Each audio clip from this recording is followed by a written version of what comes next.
Hi all, Bones here from BSA Bantams, and we hope you had a really Merry Christmas. We're getting pretty close to New Year's, but there's no rest for the wicked here. We're flat out, so we'll give you a bit of a workshop update in this video, and we'll see how we go. This year, we do employ child labour at Bantams, don't we? Yep. That's right. In payment for what? Riding my white Bantam? Yep. So my grandson Levi's given us a hand today, and we're just about to do an engine rebuild. We've just done another engine rebuild for a customer. We've got one inbound from South Australia, got to get this one done, and we've got a heap of other things to do. And so I'll show you what we've been up to. I'll show you some of the problems we've had with this engine and how we overcome it. We did a good job, didn't we? Yep. Right.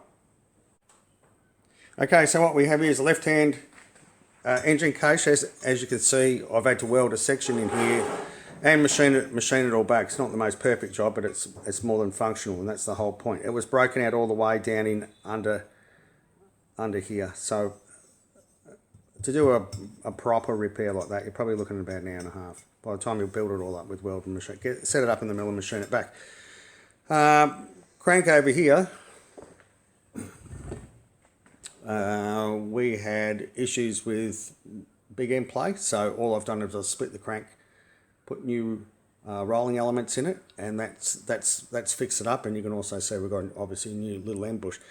Now that was a bit of a weird one, that one, because it was a bit oversized, and I got a sneak suspicion someone had a go at drilling out the rod end to fit a slightly different little end bush. Anyway, we reamed the eye end, made up a new bush, reamed that out, and that's all good. And as you can see, I do use the stuffer plates, and there's a couple of reasons for that. BSA had them. They do help a little bit with bottom end, and plus you've got to add additional shims on either side for the thickness of these plates if you remove them. So you get, probably, I think they're 0.9 of a mil thick or something like that. So that's 1.8 millimeters of shims you've got to add to get the proper float. That's part of the reason I put them back, and they're not very expensive anyway. Over the back here, carby, effectively every screw in that carby was stripped. So I've re-tapped out, had to make up, that's the guide pin on the end of that screw. So scrubbed, ultrasonically cleaned, lapped the needle, and all new screws in the cap and in the side. So what screws do I use? I actually just go the size bigger in BA. I've got a good selection of BA screws, and that usually works pretty well.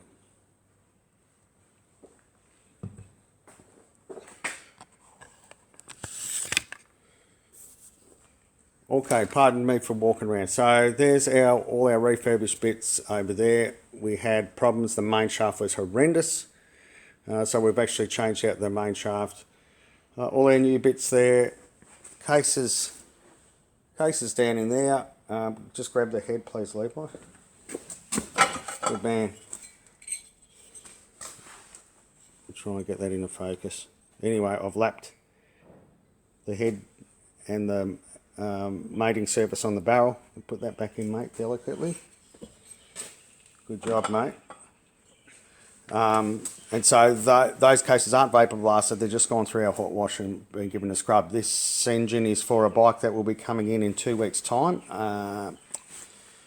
And the bloke who's got it comes from about 7 hours away. Bike's been in the family, and he just wants it back on the road. So we'll have a good look through the rest of the bike once we get the engine together when it gets here. Okay. Harley Davidson bits are still on the shelf, and the reason for that is they haven't all come in yet. So once they do come in, I'll be getting into that race bike over there, and we'll come around and get in and out of there. Effectively, we're still not having a win. I've gone through a few jet changes, but Justin and I will have a play with a couple of things we've got some ideas about, and we'll see how we go there. Okay, up here, that's the original race engine out of the bikes, just sitting there. We'll get that in a stand, and a set of girder forks off a Velicet over there that I've got in from a mate that are to be rebushed and new spindles made up. So we'll get onto that when we can as well. But basically today,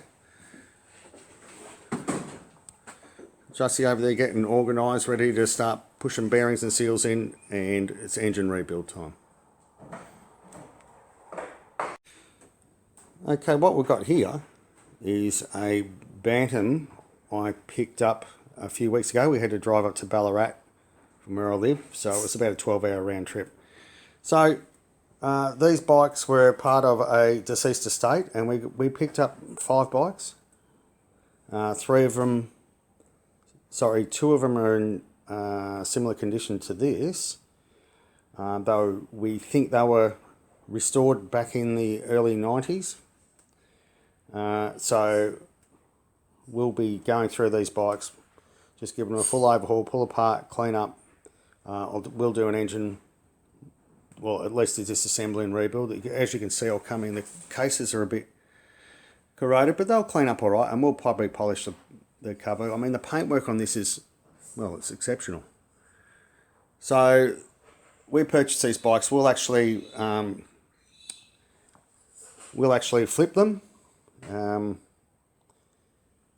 But this one's a D3 plunger, and we'll just spin around. And right here is an original D7 Pastoral. This was part of the collection. However, one of the members of the family wanted to retain this bike, so he's asked us to get it back up into a roadworthy condition. So once this engine rebuild's done, this bike will probably be going up on the stand, and we'll go through it. We'll do a complete disassemble, check everything, brakes, cables, all that, get it up to a roadworthy condition, and get it back to the customer. Come on, work harder.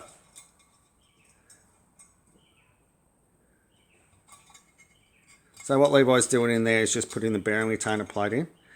We put that in, heat the case up, drop the bearing in, and that positions that EE8 bearing that's on the output of your gearbox. So once he's got those done, and the good man's just bought us a couple of cuppers, didn't you? Yep. Yep.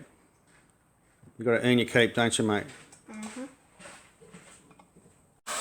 So what are you heating the engine case up for, Levi? To put the bearings in? Yep. How are we going to do that? Make the bearings cold and just drop them in? Yes. Where's your temp gun? How hot is it?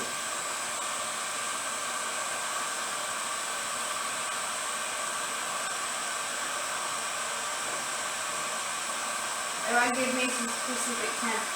Hey? Let's have a look.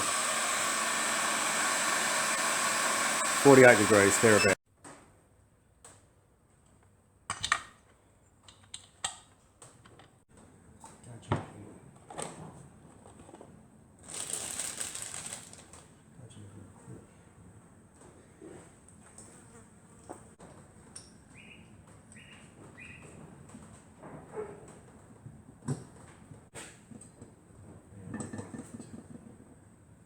Rightio. Let's get some.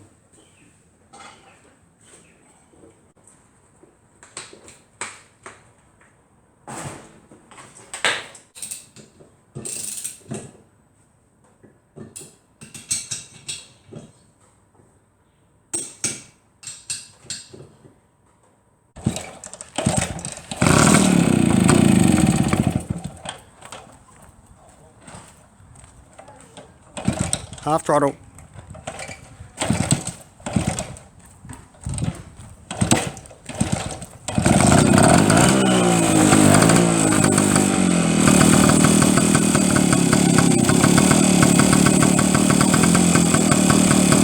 Let it warm up for a bit. Let it warm up.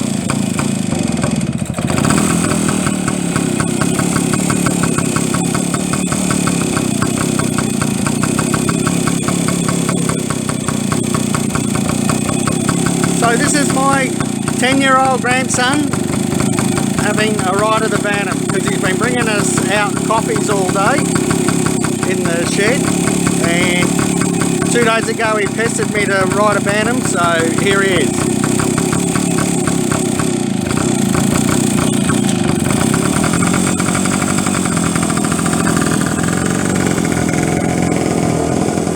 Off down the driveway.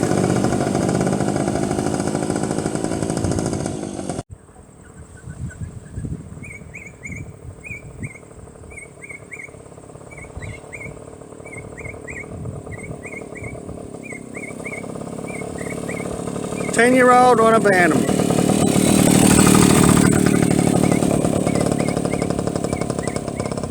So that'll keep him out of my hair for about 3 hours, or if the tank of fuel runs out beforehand.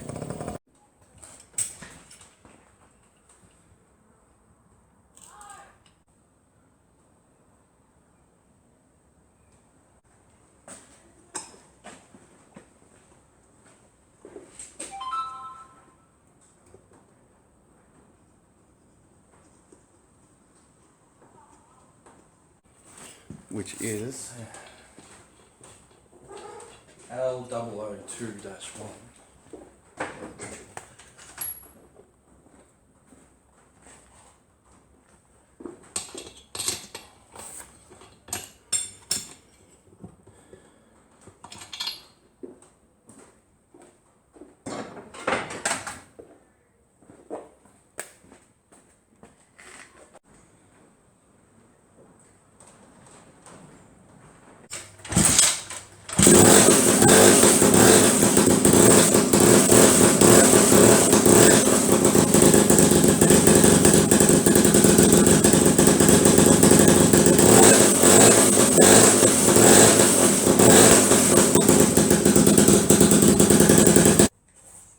okay. So as you saw, the engine we put together, obviously it runs and runs pretty well. So there'll be another happy customer there.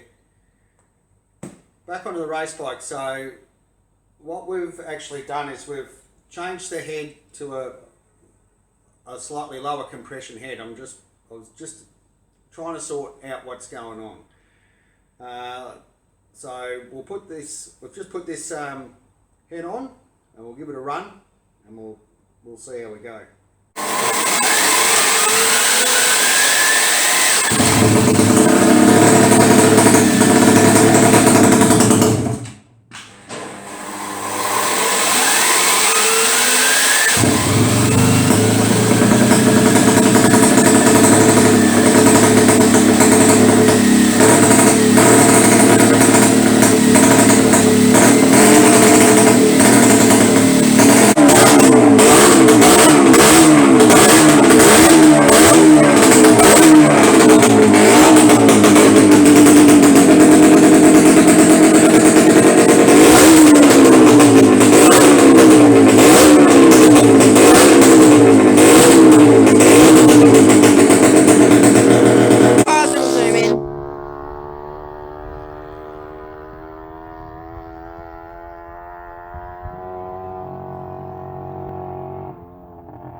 So as you saw, we've given the bike a bit of a run, and it is a vast improvement. So we have done a couple of little carby changes, and those carby changes are heading it in the right direction. So pilot jet change, main jet change, but I've run out of main jets to keep playing. So we'll get some more main jets in. We also, the pod filter, air filter that I had on here looks like it's a bit too restrictive, so I might go for a velocity stack, and we'll just keep playing and see how we're going. So hope everyone has a happy new year, given it's a day or so away from New Year's.